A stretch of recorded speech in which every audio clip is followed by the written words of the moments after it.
Welcome. I'm Terry Kramer, Faculty Director of the Easton Technology Management Center here at UCLA Anderson's School of Management. And I'd like to welcome you to this special event on leadership imperatives and strategic implications of digital transformation with Narry Singh. Now, we live in a world today that has got huge opportunities and huge challenges in almost every sector of our economy. Technology-based innovation offers the promise of deeper customer engagement, of new products and services, and overall benefits to consumers, enterprises, and society. A lot of this innovation is being driven either by entrepreneurial ventures or large technology companies who are technology first and digital first. These innovations are heavily based on data and artificial intelligence that knows no boundaries and are creating levels of innovation and disruption across multiple sectors. Whether this be in the form of autonomous vehicles, diagnostic tools, recommendation engines in healthcare and media, accelerated e-commerce, or virtual assistants. For established organizations, a lot of this technology-based innovation represents either opportunities or threats, and sometimes both. As a result, we're seeing many industries, markets, and businesses that traditionally have lived outside of technology go through digital transformation to propel themselves forward. This digital transformation often results in new products and services, but behind the scenes, much of this digital transformation requires an actual transformation of companies themselves, in essence, allowing them to become digital first, like their technology-based disruptors. And in an era of COVID-19, a greater urgency has been created for the development of digital and remote solutions for both leaders and newcomers in the digital economy. Now, all of this raises important questions. How does a clear digital transformation strategy come to be? What are the key elements of a digital transformation strategy? What are examples of success and failure? How does a digital transformation strategy look different for a large enterprise versus a small business? What type of opportunities does going digital represent for companies across adjacent industries? And what are the responsibilities of leaders managing these transitions? Now, we're very fortunate to have a great speaker on all of these topics, Narry Singh. Narry's got basically over 30 years of experience. He's been a successful Silicon Valley serial entrepreneur. He's been a thought leader to many of the world's most successful organizations. He's been a highly respected digital transformation expert and advisor. He now works as the global co-lead of digital at AlixPartners, a global advisory firm with a motto, "When it really matters," that translates to a ruthless focus on value, speed, and ROI.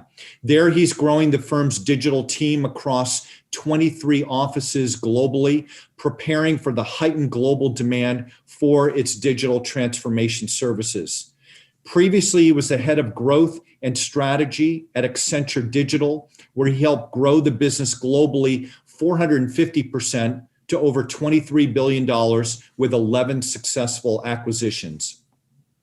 As a serial entrepreneur, he spent 22 years in the Silicon Valley building several multi-billion-dollar digital businesses, with 2 of these businesses exceeding unicorn status. Outfit 7 was acquired for over $1 billion, and Commerce One went public on the NASDAQ with a peak valuation of $23 billion. He's advised CEOs of some of the world's largest companies. He's also invested and advised over 30 startups and has served on several public and nonprofit boards, including BB Stores, Tiger Text, the United Nations Global Entrepreneur Council, and the Architecture for Humanity. He was a top UN Innovation Ambassador and selected by the UN Foundation as one of their top 10 global entrepreneurs. He's a member of the Young Presidents Organization and holds a master's degree in engineering and management from Stanford and a bachelor's degree in civil engineering from Punjab University. Now, for the format of today's session, I'm going to ask Narry a series of questions that helps frame these issues, better understands his insights, and then we'll use Slido for a moderated Q&A. The Slido event code is digital. So you just go to slido.com, SLIDO.com, enter event code digital, and you can either enter in your own question or you can upvote an existing one. And I'll endeavor to ask the most popular questions. So first of all, Narry, a big welcome to you. It's wonderful to have you with us. Terry, thank you so much. And thank you so much for the kind words. I'm delighted. Good. So I briefly alluded to your background. You've had a fascinating leadership journey in consulting and entrepreneurship and now at AlixPartners. Can you tell us a little bit about the journey and then tell us about AlixPartners and their uniqueness? Sounds good. Thanks, Terry. So Terry, as you kind of outlined some of my journey, I started off chapter one of my career after graduate school was consulting. And I spent 4 or 5 years in the Valley helping companies mostly figure out how to demystify technology. This is in the early to mid 90s, and enjoyed it tremendously. Was lucky enough to work with companies like Apple, but also companies at that time, that were trying to understand what the internet meant, and startups, small startups at that time like AOL and Amazon. So it was kind of right place, right time, purely out of luck. I got the entrepreneurial bug. And me and my friends decided to start a company. And my first company we started in the late mid 90s, I would say. It wasn't necessarily a failure. I would say it was a spectacular failure. And so I learned my lessons early, and then was lucky enough, as you said, to have chapter 2 of my career really focus on building companies and scaling them. Commerce One, Outfit 7, and a payments company called Tacit. So that was chapter 2 of my career. I thought chapter 2 would be the end of my career. Except that I actually luckily managed to meet some of the Accenture leadership team on a couple of public company boards and other events, and was convinced by them that it would be a very good time to actually go back into consulting and advisory, knowing what I had known and all the mistakes and the good things we had done building software companies, to try and help Accenture Digital scale and be kind of the ideal advisory firm for companies undergoing digital transformation. By the way, nobody at that time, and I doubt nobody today, 9 years later, knows what digital transformation really means. And I'm sure we'll talk a little bit about that. So I'm currently in chapter 3 of my career, which is bringing, I guess, the secrets of Silicon Valley to people that live outside and all the stuff that works and doesn't work.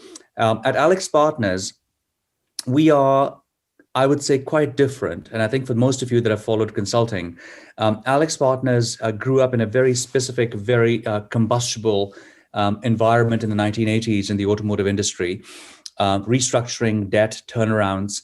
And today, while that's kind of a smaller part of our business, we do a lot of stuff around enterprise improvement, around digital, around financial advisory services. We still have turnaround and restructuring, but that's almost a third of our business. The turnaround mindset, and as you said, Terry, kind of this ruthless focus on value and the idea of urgency, I found quite compelling. And I found it quite compelling for the same reason that you and I had discussed, which is I think there's a day of reckoning coming in digital transformation for the advisors. So we'll talk a little bit more about that. But I think AlixPartners to me is absolutely the right player at the right time in terms of what defines the DNA of transformation, which is urgency and value. Yeah. And Narry, it was interesting, you referred to it earlier, in technology, we have a lot of these buzzwords like disruptive innovation or digital transformation. And the worry is that while we're all well-meaning, we misuse the term and we don't get clear what we need to go do. Can you tell us on digital transformation, exactly what do you mean by it? What defines it, et cetera, so we're all clear on that? Absolutely. I would say, Terry, to understand the semantic confusion behind this phrase, I think it helps to go back maybe 8 to 10 years. And I think the first chapter, the first wave of digital transformation was all about, I would say, almost a cosmetic checkbox that you were doing something in digital if you were a large company. And it reminded me of, the e-business days of the late 1990s, where you had to have something that sounded like it had an E in front of it. Otherwise, you weren't very internet savvy. Mm-hmm. Digital transformation has suffered a similar consequence, probably, from 2012 onwards. So chapter 1 of digital was all about Do we have a chief digital officer? Do we have a great website? Do we have, the way we talk about it was almost digital on the outside. It was the skin of the company in terms of how we interact with customers, partners. Profound, very important. But that was chapter one. I think what we're seeing right now in the last few years is chapter two of digital, which is how do you actually get digital on the inside? And that is much more profound, much more powerful, and much harder and more complicated, because now you're talking about how do you get not just digital tools, but a digital mindset in terms of how you make investments, in terms of how you recruit, in terms of how you change the culture. You can talk a lot about fail fast, but if your culture and incentive systems don't really align to that. So digital on the inside is a lot more profound. So I think for the people on this Zoom call, to us at AlixPartners, it feels like we're about to start chapter two of digital transformation, which is a lot more profound around how do you take not just digital technologies to create value, but how do you get a digital mindset and decision-making and culture embedded in the company? And we would argue the latter is not just harder, but a lot more powerful and valuable over the longer term.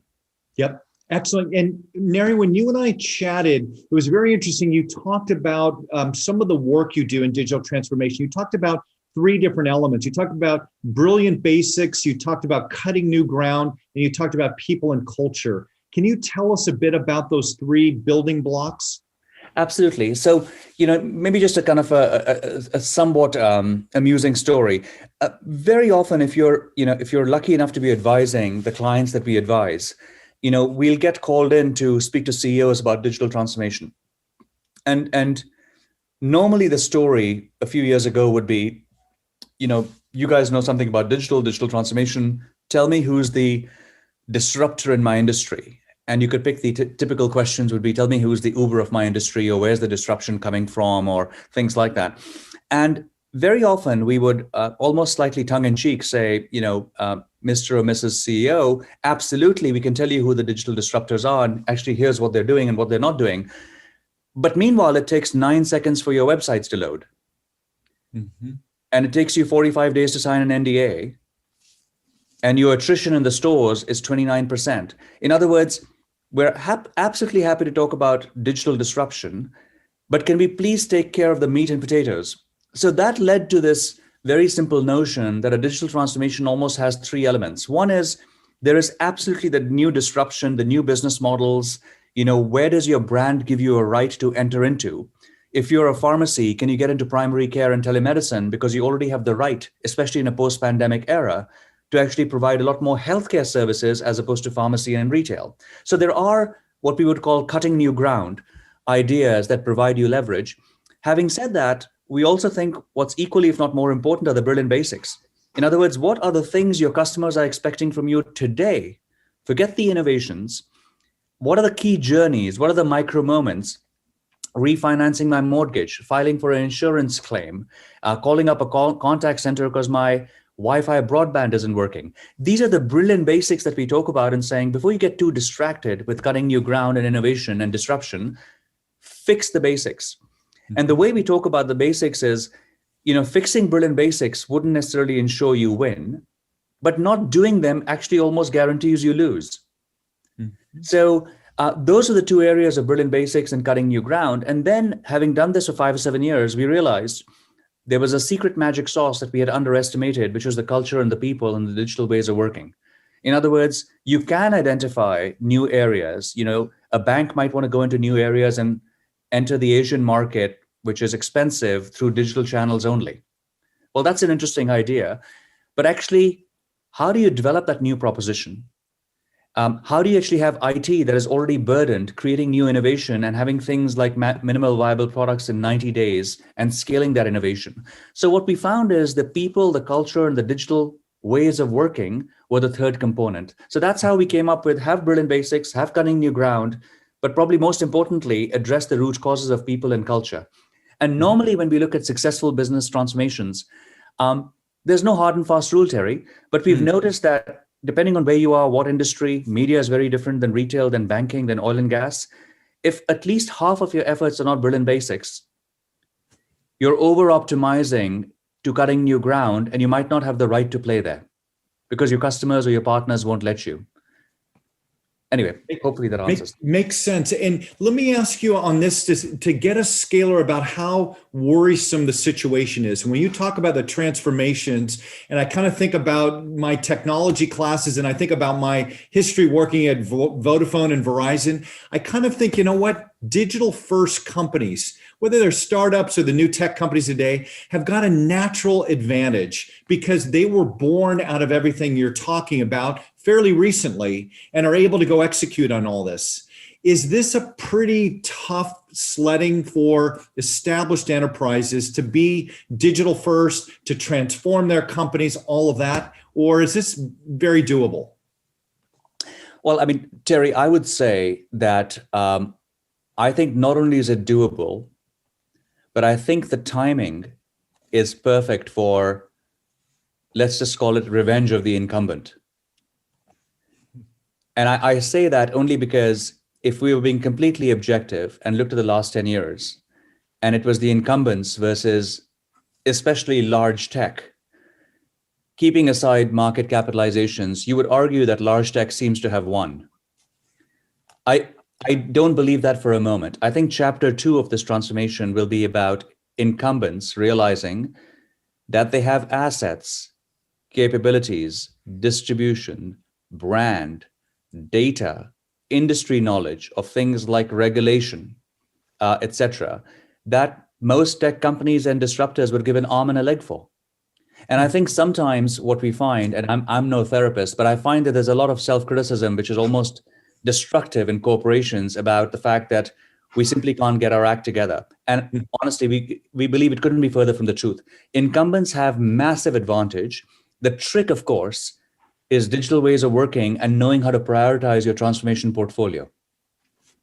Interesting. Could I ask you to put a number on it? If you were to say what percent of established companies that aren't digital first can make this transition effectively? Are you talking about like 90%, or we're saying just to get to 50% is a major accomplishment here? Terry, I mean, it's a hard one because I don't know how I would kind of justify the analytics behind that, but it doesn't feel like, it's as high as 90%. And I think, yourself and many other kind of, former executives and scholars have done an analysis on the S&P saying that, X percent of the S&P has kind of devolved over the last 10, 20 years. So the Darwinian trend, I think, will continue, maybe even accelerate in certain industries. But what we do believe at AlixPartners is that if you actually find ways to harness some of the data, if you find ways to harness some of the brand and distribution and create structures and kind of incentive schemes and recruiting schemes and talent schemes and let those people be, your chances are much higher. There's no guarantee for success, but your chances are much, much improved. So, many companies have done this, and they've actually taken different ideas. They can, there's digital on the inside where you do it within the organization. They've created spin-offs. They've created joint partnerships with private equity houses, etc. There's different structures, but I think it'll be very new acquired muscle in terms of how we do this. Mm-hmm. Excellent. So your message here, if I'm kind of capturing it right, is don't despair. Many established companies can be on this transformation, but they need to get on it because, to your earlier point, there's a day of reckoning coming. If you don't get on this, watch out. You got bad stuff happening in the future. I think it's been borne out by the data, right? So if you look at what one of the things that the pandemic has done, of course, everybody talks about how it's accelerated transformation and digital spend, and all that is true. But also what it's done is for certain sectors that are consumer centric, it's really exposed some pretty blatant gaps in capabilities. Mm-hmm. If you're clicking to get either medicine or groceries and the website's not working or the delivery is not working, et cetera, I think the pandemic has highlighted those brilliant basics simply not being there. So I would say absolutely. I think it's not a question of not despairing. It's what your customers are expecting today. And the thing about customer expectations is they're hard for many of our clients to digest. For example, Terry, you were, of course, at Vodafone, but if you actually had downloaded a banking app and you were downloading a Bank of America app or an HSBC app, the truth is most of us don't compare the HSBC or the Bank of America banking app to a Barclays app. We compare it to the best app we've ever downloaded, whether that be, an Uber or a Yahoo Finance or a TikTok or whatever. And I think that's important because we're living in an era where customers have very, very liquid expectations. And these expectations don't care which industry you're in. They don't care what your constraints are.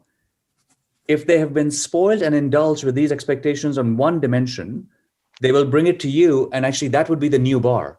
So we almost find it endlessly amusing, if not slightly depressing, where industries will compare their digital capabilities to each other in the consumer world. That's not who your consumers are comparing it to. Yep. Well said. Very well said. On that topic, Narry, can you give us a couple of examples? I mean, if you can share company names, it's great, or if not, you can disguise them, but give us a couple of examples of transformations that worked really well. This is how it kind of played out, and maybe one or two that failed miserably, and why. I'll definitely keep company names out of the latter. Okay. But I think Terry, I personally think that, and they're not necessarily, this wasn't us, but I think they don't get enough credit. I think, companies like Walmart have done an incredible job in an incredibly competitive market, to say the least. And, they've done incredible things, I believe, in terms of not just making very bold, transformative acquisitions, but figuring out how to kind of double, triple down on things like e-commerce and how to use their associate network and how to use their distribution in branches. And I think if you look at what retail is a especially character building place to be right now. But if you actually look at what some of the retailers are doing correctly, it has a couple of very common recipes. It's basically starting with identifying 4 to 5 customer journeys that matter the most.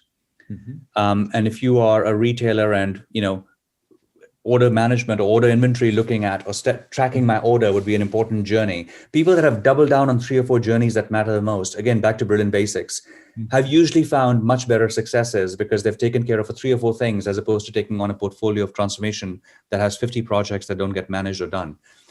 I think the second thing that they've done is they have taken very creative approaches to recruiting. The truth is, for most non-tech companies, the best tech talent doesn't want to join you. It's a very unpopular thing to admit, but it's true. Yeah. And so how do you look at flexible staffing? How do you look at freelance models? How do you look at the gigster economy? How do you find people that, as I think Reid Hoffman called it, have a tour of duty, but aren't looking for a career? And how do you get the max out of those 3 or 4 years and give them some fulfillment and make them have some impact? So there's massive amounts being done that is really encouraging on the talent recruitment side of it. Mm-hmm. I think companies have taken a very creative approach to investing in funding with very different metrics. I think most CFOs have found that traditional financial metrics alone in the early stages of any digital venture are not just not applicable, but they're almost destructive.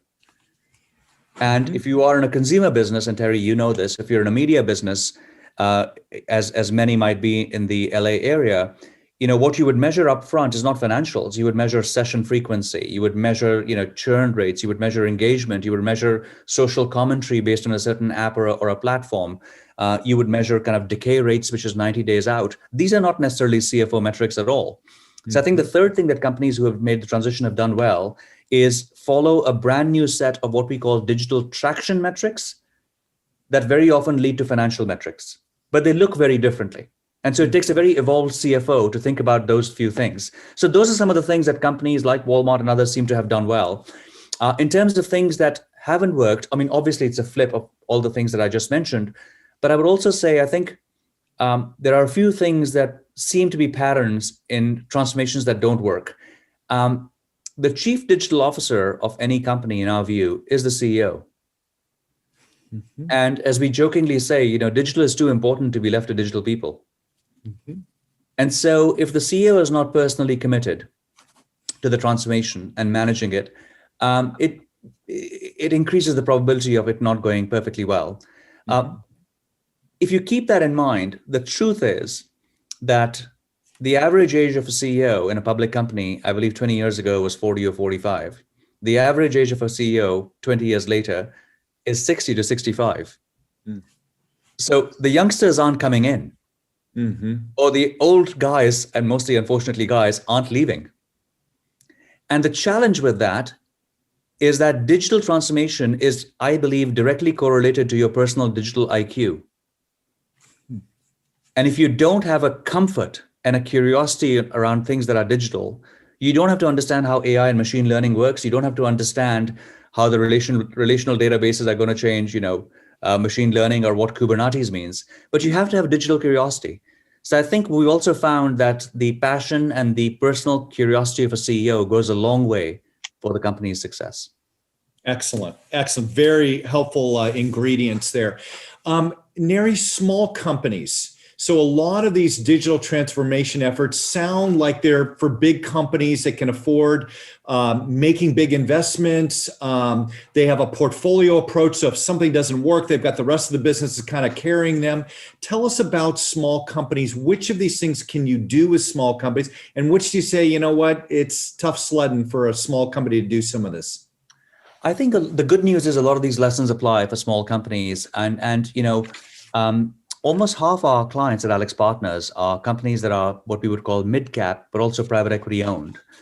And I think small companies have a couple of things that are massively advantageous. Very often, if you're a small company and if you're lucky enough to be private and growing, it's easier to pull off digital transformation because you aren't justifying every quarter why the investments that you've made in digital transformation aren't showing immediate impact. So I think having a private company air cover, if you're a small company, can be tremendously advantageous. One of the biggest challenges for large companies is running the company on two different speeds and two different analyst expectations every quarter. One is the digital, the other one is the more commercially and traditionally financial. So I think that's one. I think the second thing is, people talk a lot about the battle between disruptor and disrupted, and we've spoken about that. Or, is it a startup versus a large company? Is it tech versus this? And quite frankly, for the most part, it's fast versus slow. Okay. And small companies have an incredible privileged position to be, in general, able to move much faster than larger companies. And because digital is highly experimentative, it's highly iterative, it's highly data, observational data, and what's actually happening based on what you've put in the market based. Those that are fast, and very often small companies are faster, have an inherent advantage at testing some of these propositions. Mm-hmm. Excellent. Excellent. Very, very helpful there.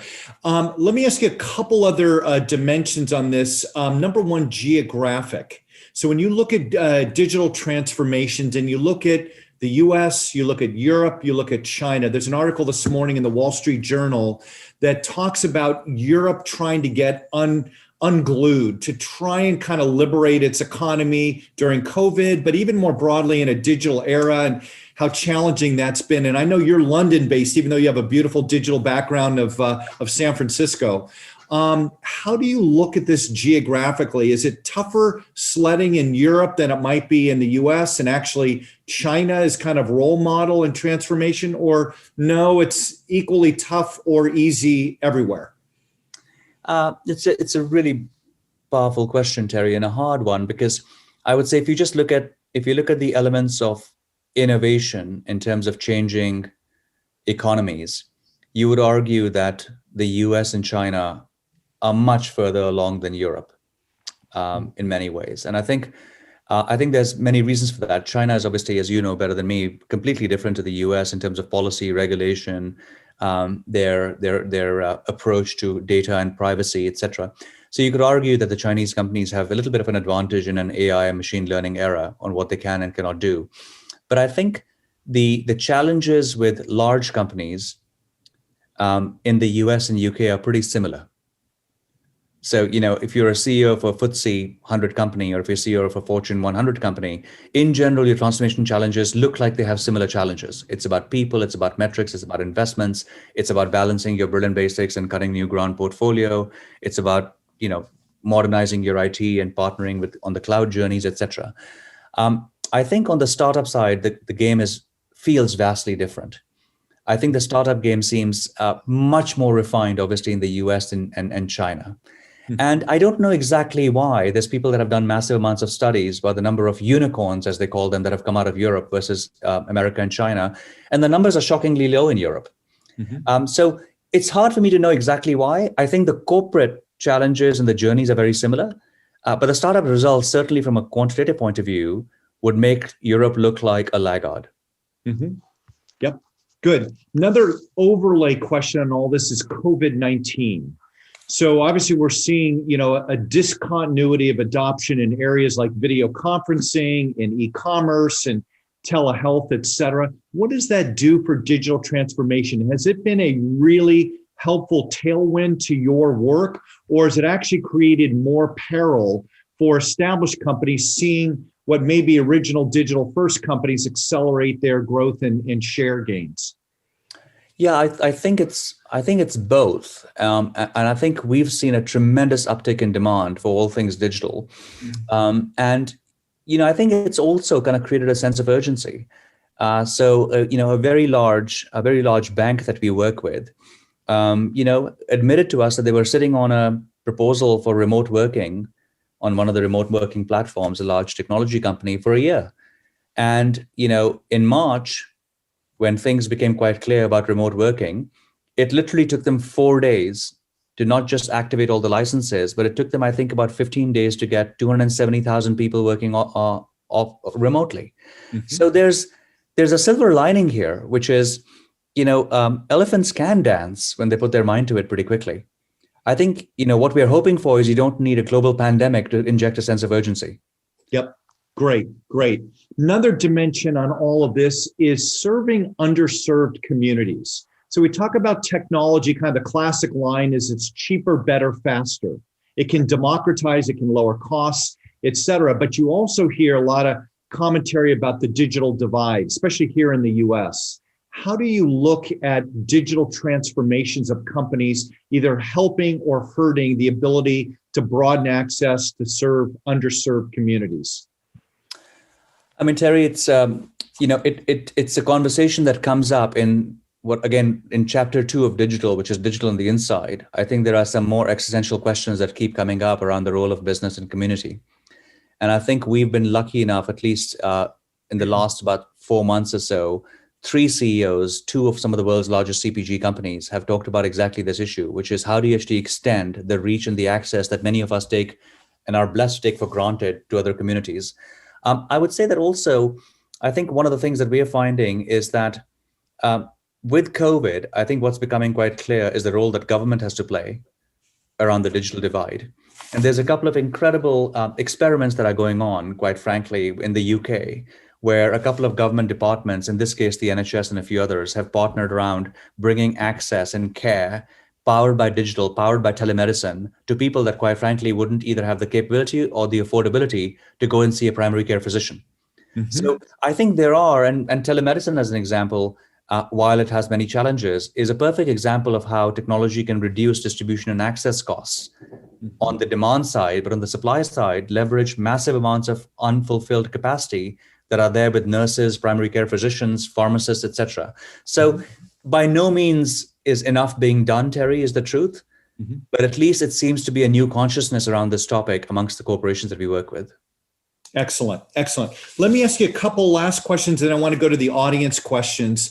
The first one is about the leadership imperative here. You started to kind of touch on it when you said the CEO needs to be the chief digital officer and vice versa. You need to have digital IQ. If you're advising CEOs about what their role is here, what is the leadership imperative about how they navigate a digital transformation? How do they deal with negative externalities if you have some part of your workforce that isn't able to make a transition? How do you deal with it? Give us the kind of leadership message here. There seem to be a few. One is the ability to make trade-offs between tough choices much quicker. We had this wonderful conversation around the imperative to keep experimenting with new digital products and services. And if the data tells you that there is good product market fit, you should scale them. So, very simple basics around how Silicon Valley would create new services. And I remember very clearly, we had this meeting at the board of the CEO, one of the largest logistics companies in the world. And his point was, basically what you're saying is you can actually terminate projects that don't seem like they have a long life every, 6-9 months, much quicker. And he said, Narry, the problem is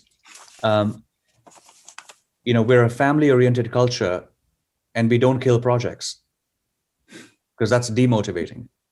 Mhm. And so while that's profoundly true, it's also not profoundly relevant to the digital ways of working, which is actually, a mercy killing of a project that doesn't show light is probably the best thing you can do for the focus and direct on something else. So I think there are trade-offs to be made where the CEO is personally quite instrumental.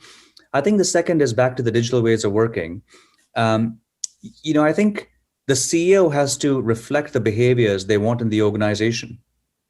And so if it's a behavior around speed, if it's a behavior around people being more important than processes, if it's a behavior around the importance of data and analytics, these are all personally demonstrable facts and behaviors that the CEO has to manifest. Otherwise, it's very hard for people to know what a human North Star looks like in the digital world. And I think the last thing, which is something we spoke about, is we strongly believe that some of the CEOs thinking about sustainability powered by digital, around the impact of digital in the community, et cetera, are getting rewarded by consumers. So it's not just a pure kind of Samaritan thing. It's a very commercial thing. So I think we see a lot of encouraging trends, Terry. Excellent. Last question before we go to audience Q&A. Your advice to our MBAs, many of them whom are on the call, what advice do you have, career advice for them? Do you recommend, as an example, they consider some of these established companies going on the transformation, in lieu of Google and Facebook and Amazon, et cetera? What type of learning should they have, et cetera? What's your advice to our MBAs? I would say that, I think obviously you're blessed with the kind of degrees in education you've been getting. I would say that I think the biggest danger is being overly generalized. And so I think one of the things we find is, and the joke internally that we have is, what do you know really? So let's just say you decide to focus on some sector that you're passionate about. It could be gaming. It could be, it could be digital commerce. It could be anything else. I think the advice would be is put in the hard work to be known as really good at that one or two things over time. Because the truth is, while being a generalist has massive advantages, actually the differentiation comes about knowing something very specific in a very specific domain. So I wouldn't say hyper focus, but pick one or two that actually you really want to be known at. And I would tell you that, as a recovering founder, I spent quite a lot of time in the mobile world, early days, 2011, 2010.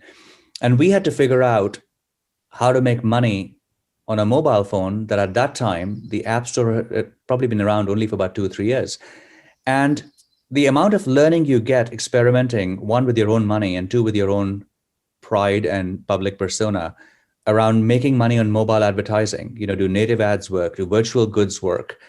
What time should they show up on a user's screen?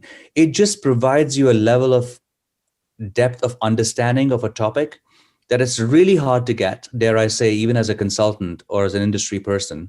So my advice would be definitely at least do one startup, even if it knocks your teeth out, because you will learn how to learn at a fundamentally different level.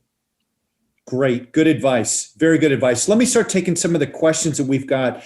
One of the most popular questions is from Charles. He mentions that a lot of our key institutions, whether they be public institutions like the DMV or private institutions or healthcare providers, are mired in old technology. How do we bring ancient infrastructure and transformation that allows them to make this kind of move into the digital world? It's a great question. And, I think, it's a broad generalization, but, I would say that many large corporations have a similar problem. It might not be as extreme, but, every large corporation has embedded legacy IT infrastructure, et cetera. And I think that our view on this is you have to know what part of the mire you want to unmire in what sequence. In other words, companies that basically say, look, you've got all this legacy infrastructure with petabytes of data, and you just want to move it to the cloud, makes no sense to us. And it makes no sense because not only is it really expensive and could cost hundreds of millions of dollars, but you haven't figured out what you're going to do once you're on the cloud. So if you are, as an example, a healthcare government organization, and I can talk about, for example, the NHS, you can have a very, very mired IT infrastructure that's no fault of yours because that's what the technology was. But actually, if you think about what part the consumers care about the most, what are the most important journeys and micro moments, you'll find out that for 46% of the UK population that's working with the NHS patients, they care about refill my prescription. And that's really important to them because many of them are in wheelchairs, they can't travel, they're old, there's the pandemic, there's quarantine, and there's lockdowns, etc. If you just were to look at what data you need to extract and what part of the massive IT estate you need to modernize to refill my prescription, that's less than 1%. And so I think the trick over here is to figure out, can you sequentially, based on either usability or business value, figure out what the sequencing of the transition of the IT estate is, because moving it from one block to the other is far too cumbersome, far too expensive, and normally doesn't go well. The second is there are some incredibly useful technologies that allow you to unmire the IT estate without going into the forest. So as I'm sure many of you know, there's a lot of incredible availability to APIs, to microservices, to architectures that are a little bit more open or selectively open. And so the second thing we talk about is, what does your API strategy look like? So you can expose just the 10 to 15 customer attributes you need to fulfill this customer journey that's, frustrating your customers, as opposed to the 200,000 other attributes that don't need to be touched right now. So quite frankly, it's just a combination of sequencing and being pragmatic about it. But it's a massive challenge. It's absolutely a massive challenge. Getting on the cloud is easier said than done. Yeah. And on that topic, this is related, where do most companies fail in their data objectives in relation to customer data and in relation to understanding the customer itself, the customer needs? You said that was one of the top areas. Where do they fail usually? We've seen a lot of what we would call data and analytics religion, where people just have somehow for the last 30 years, there's this, they use phrases that sound to us like bumper stickers or fortune cookies. Data is the new oil. Okay, great. But what do you want to do with the oil? Mm-hmm. And so I think we go back to, our first question is, forget the data. What business problem are you trying to solve?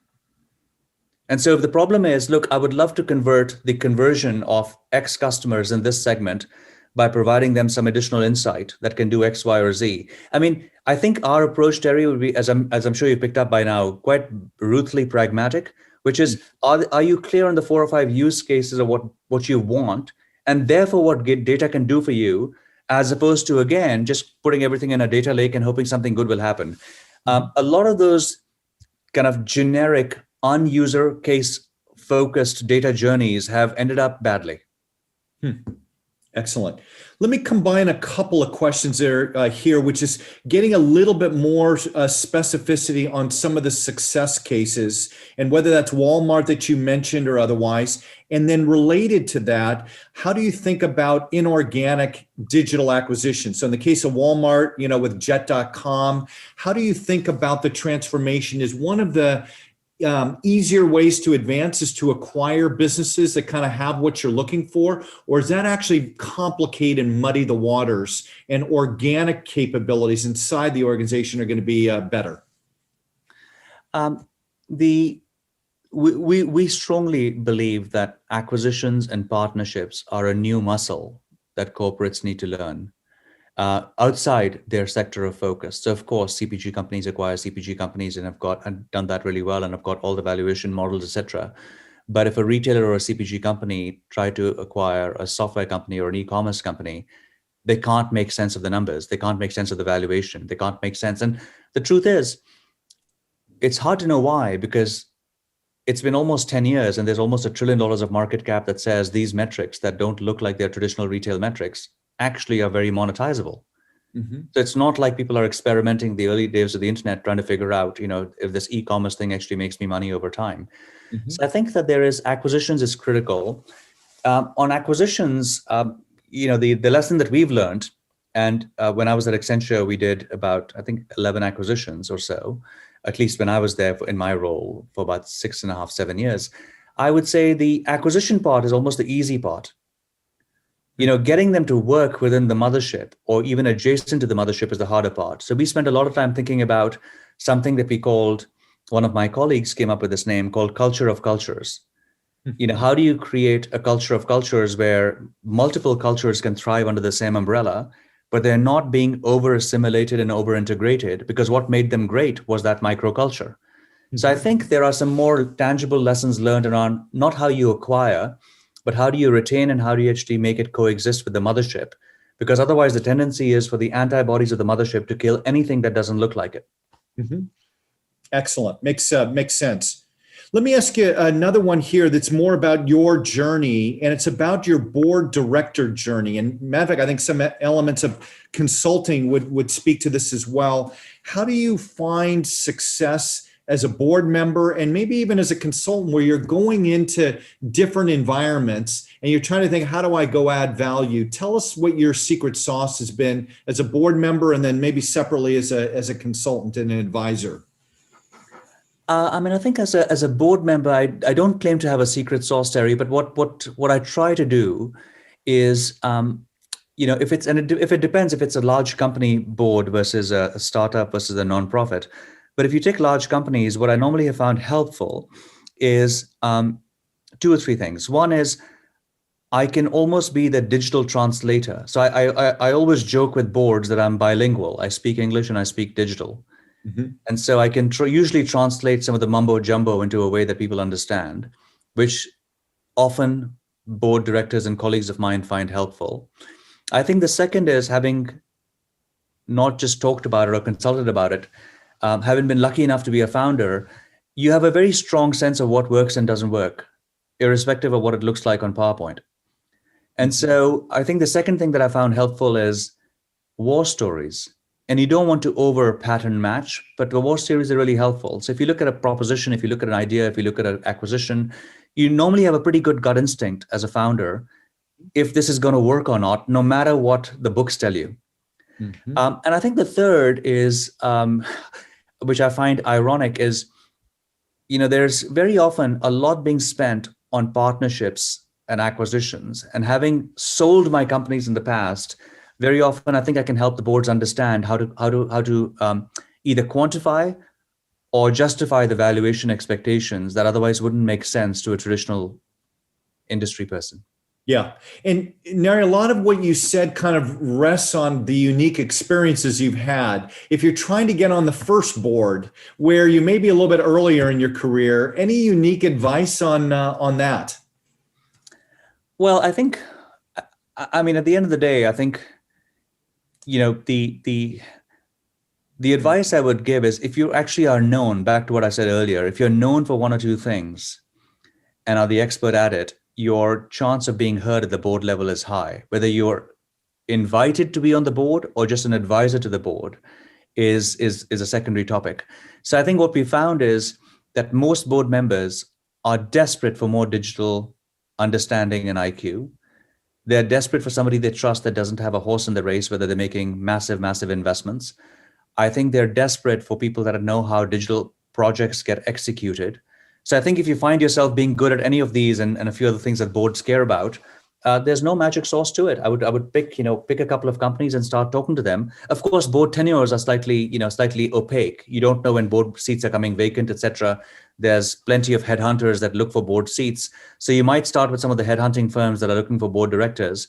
Quite frankly, there's also some wonderful training you can do to be a board director. I know Stanford has a course on how to be a good non-executive director, and I'm sure many others do. But I think it's like anything. I think you just start the journey and see where it takes you. Yep. Good. A couple other questions before we do a wrap up here. Sam asked a question: how can incumbents tackle talent retention issues as younger generation employees may be inclined to join digital native, nimble tech companies? How should those companies, you were starting to allude to it, but how should they retain or even recruit people into an established company?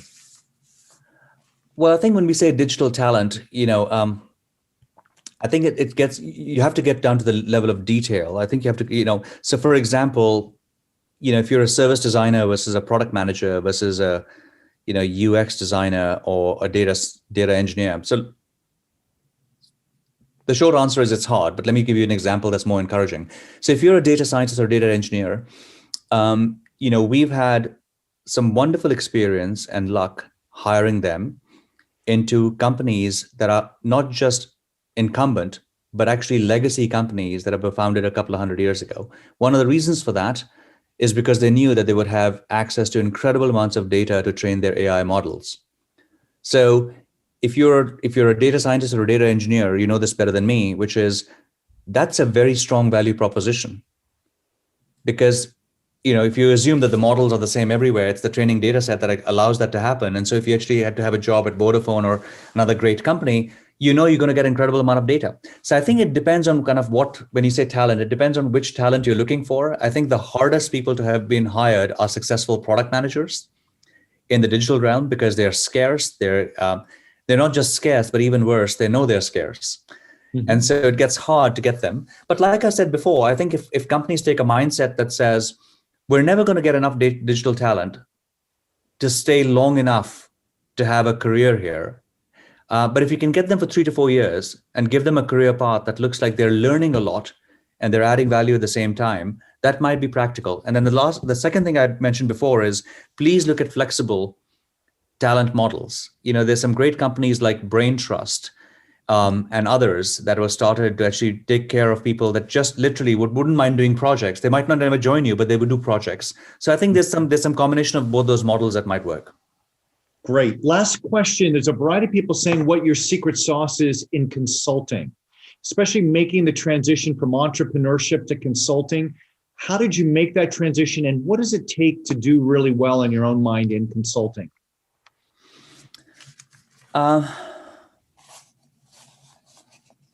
I would say, Terry, to your point, it helps if you speak without, acronyms and buzzwords and things like that. There's a tendency I've always found there's a tendency in consulting, like many industries, to mystify, because mystification adds margin and despair.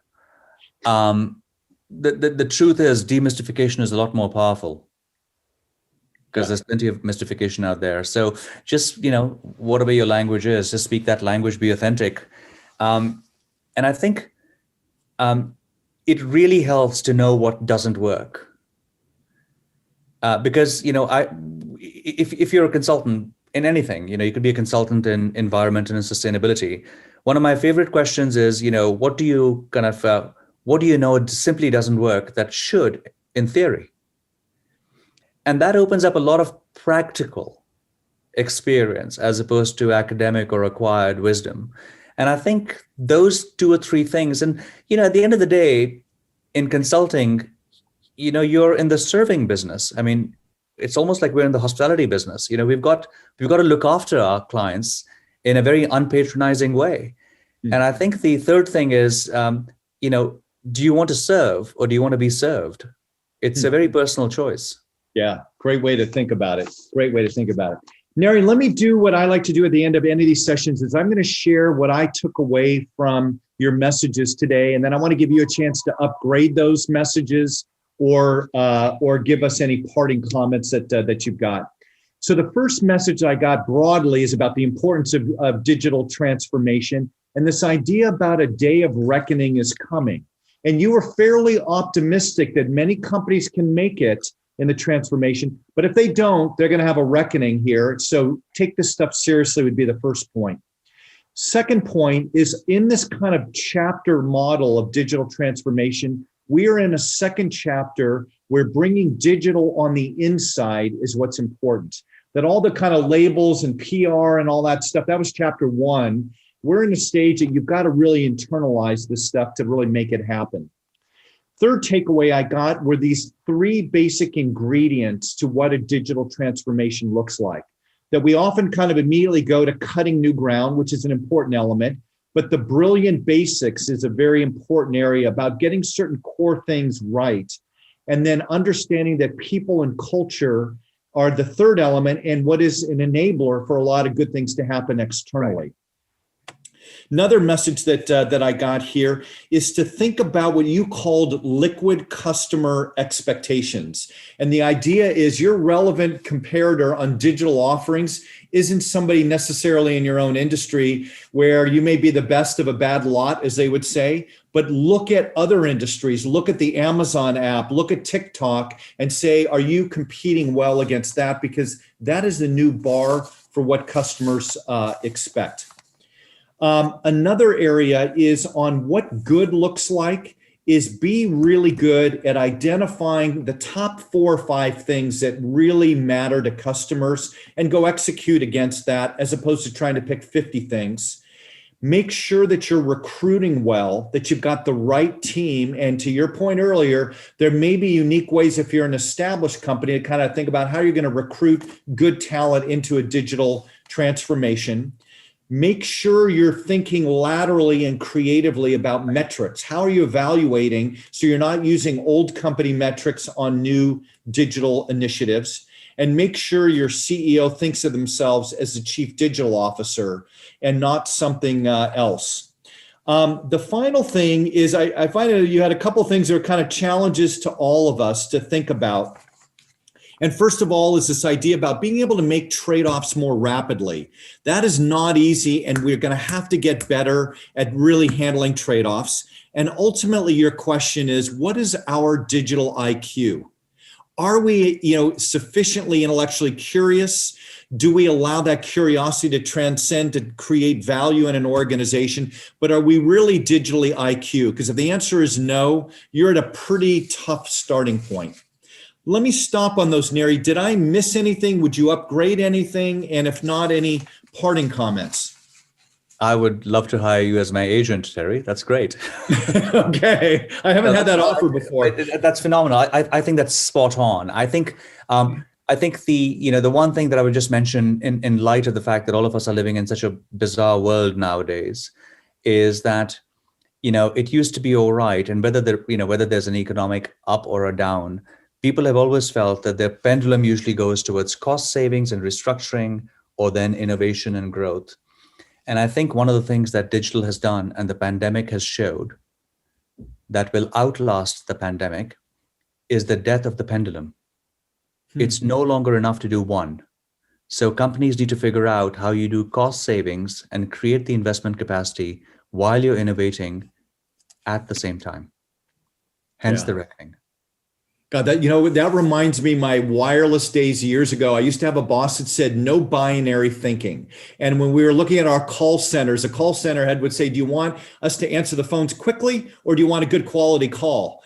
And I remember hearing him say, no binary thinking, you got to do both. Right. And that's a really important leadership task.